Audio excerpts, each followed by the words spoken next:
Hi friends, welcome to short friendly. This Arjun.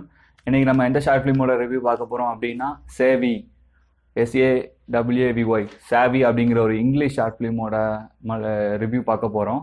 ஆக்சுவலாக என்னடா paper அப்படின்னு பார்த்தீங்கன்னா, இந்த படத்தில் அவ்வளோ டீட்டெயில்ஸ் இருக்குது. என்ன சொல்ல வராங்க இந்த படத்தில் வந்து ஒரு ஈக்குவல் லைக் ஒரு ஹாலிவுட் படம் மாதிரி தான் நான் இதோட ஸ்கிரிப்டை கருதுவேன். டேரக்டர் பயங்கரமாக, அவரோட விஷன் வந்து ரொம்ப பயங்கரமாக இருக்குது. ஒரு சின்ன விஷயம்தான், அதாவது death is the greatest journey, இறந்து போகிறது தான் ஒரு சிறந்த பயணம் அப்படிங்கிறத எப்படி காமிச்சிருக்கிறாரு. ஒரு கொலை நடக்குது, ஒரு ஒரு வந்து ஒரு கான்ட்ராக்ட் கில்லர் வந்து ஒரு கொலை பண்ணுறான். ஒரு சம் பீப்புள்ஸ், ஒரு 3-4 பேர் இருக்கிறாங்க, அவங்க கொலை பண்ணுறாரு. அந்த கொலையை அப்படியே வேற வேற இடத்துல கொண்டு போகிறாங்க. அது இன்னும் கூட என்ன, அதாவது அன்பிரிடிக்டபிள் அந்த ஸ்டோரியை. நீங்கள் எந்த விஷனில் உங்களோட பார்வையில் அந்த ஸ்டோரியை எப்படினாலும் நீங்கள் பிரிச்சுக்கலாம். ஸோ இதில் வந்து நான் சில விஷயத்த நோட் பண்ணி வச்சுருக்கிறேன், ஏன்னா எனக்கு எல்லாத்தையும் ரிவ்யூவில் கன்வே பண்ண முடியாது, அந்த அளவுக்கு இருக்குது. ஒரு சுவரை மட்டும் அப்படியே, ஒரு பிளாக் அண்ட் ஒயிட்டில் ஒரு சுவர் மட்டும் அப்படியே காட்டிகிட்டே இருக்கிறாங்க.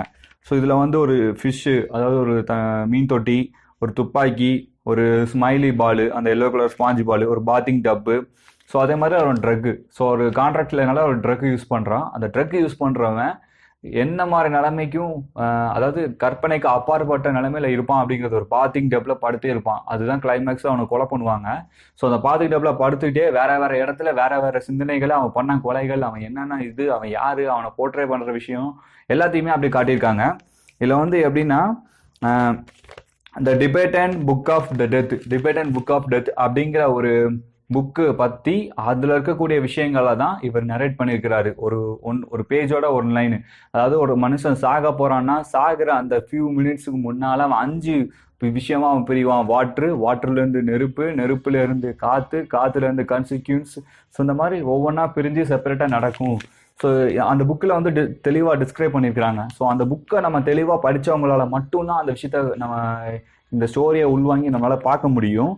அண்ட் இந்த இதில் எப்படின்னா, அந்த ஒரு கான்ட்ராக்ட் கில்லர் வந்து ISS தீவிரவாதம் அண்ட் அயன் ராண்ட் அந்த மாதிரி ஒரு புக்கெல்லாம் வச்சிருக்காங்க. ஸோ அதே மாதிரி கிளைமேக்ஸில் ஒரு கப்புள்ஸ் காட்டுறாங்க. அந்த கப்புள்ஸுக்கு ஒருத்தன் அந்த புக்கு படிச்சுட்டு இருக்கிறான். அந்த கில்லர்கிட்டயும் அந்த புக் இருக்குது. கிளைமேக்ஸில் முடியும் போதும் அவங்க கிட்ட ஒரு புக் இருக்குது. அந்த புக்கு பக்கத்துலேயே ஒரு குழந்தையும் இருக்குது. ஸோ இது கிளைமேக்ஸில் எப்படி முடிகிறாங்க அப்படின்னா, அதாவது இவங்க ஒருத்தர் செத்து போறான்னா அவனோட ரீபிரத், அவனுடைய மறுபிறப்பு அங்கே நடக்குது அப்படிங்கிறத சூப்பராக காட்டியிருக்கிறாரு. இந்த இதில் டிபேட் அண்ட் ஸ்கிரிப்ட், அந்த புக்கை வந்து டிபேட் அண்ட் ஸ்கிரிப்ட், அதாவது நான் புக்கோட நேம் வந்து the debate and book of death. அதாவது டிபேட் அண்ட் ஸ்கிரிப்ட் அப்படிங்கிறது ஒரு தனி எழுத்து. இந்த எழுத்து யார் கொண்டு வந்தாங்க அப்படின்னா, டோனிமி சம்போட்டா அப்படிங்கிறவர். ஸோ இது வந்து இந்தியாவுக்கு 7th செஞ்சுரியில் இந்த மொழி வந்திருக்கு. இப்போ நம்ம 21st செஞ்சுரியில் இருக்கிறோம். 7th செஞ்சுரி, அதாவது 564 to 700 சம்திங் அந்த வருடங்கள் கிட்ட டிபேட் அண்ட் ஸ்கிரிப்ட் அப்படிங்கிற ஒரு ஸ்கிரிப்ட்ல வந்து மரணத்தை பற்றியும் மறுபிறப்பை பற்றியும் ஒரு புத்தகமாக எழுதியிருக்கிறாங்க. இந்த புத்தகம்கான லிங்க் கீழே இருக்குது, அதை நீங்கள் வாங்கி படிக்கணும்னாலும் படித்து பாருங்கள். மரணத்தை பற்றின அற்புதமான ஒரு இது இருக்குது. அதை தான் இவங்க விஷுவலாக ட்ரீட் பண்ணி கொண்டு வந்திருக்காங்க. சினிமோட்டோகிராஃபியாக இருக்கட்டும், மியூசிக், DI எல்லாமே பக்காவா. இந்த ஷார்ட் ஃபிலிம் வந்து இந்த 2019க்குள்ளேயே மோர் தேன் 20 அந்த ஷார்ட் ஃபிலிம் அவ்வளோ அவார்ட்ஸ் ஜெயிச்சிருக்கு, அவ்வளோ பார்ட்டிசிபேஷன், செலெக்ஷன்ஸு, அந்த மாதிரியான ஒரு தரமான ஷார்ட் ஃபிலிமு. ஸோ எல்லா ஃபிலிம் மேக்கரும் கட்டாயம் பார்க்க வேண்டிய ஒரு ஃபிலிமு. ஸோ இந்த படத்துக்கான லிங்க் கீழே இருக்குது, பாருங்க. அண்ட் இந்த படத்தில் ஏதாவது ஒரு ஸ்கிடன் டீட்டெயில்ஸ் நிறைய இருக்குது, என்ன நீங்கள் பார்த்தீங்க அப்படிங்கிறது கீழே கமெண்ட் பண்ணுங்க. வந்து கமெண்ட் பண்ணணும்னா பண்ணுங்க, இல்லைன்னா நீங்கள் தெரிஞ்சு மற்றவங்க கிட்ட கேளுங்க. ஆக்சுவலாக நிறைய விஷயங்கள் இருக்குது, பாருங்க. அண்ட் ஷார்ட் ஃபிலிம்லி சேனலுக்கு இன்னும் சப்ஸ்கிரைப் பண்ணாதவங்க சப்ஸ்கிரைப் பண்ணுங்க. இதே மாதிரி இன்னும் ஷார்ட் ஃபிலிம் ரிவ்யூ, வித்தியாசமான நிறைய ஷார்ட் ஃபிலிம் இருக்குது. ஸோ அதுக்கான ரிவ்யூஸோட தெளிவாக அந்த படத்தை நீங்கள் பார்க்கும்பொழுது ஒரு ஃபிலிம் மேக்கராக உங்களோட நாலேஜ் இன்னும் கூட வளரும். ஷார்ட் ஃபிலிம்லிக்கு சப்ஸ்கிரைப் பண்ணுங்க. தேங்க்யூ.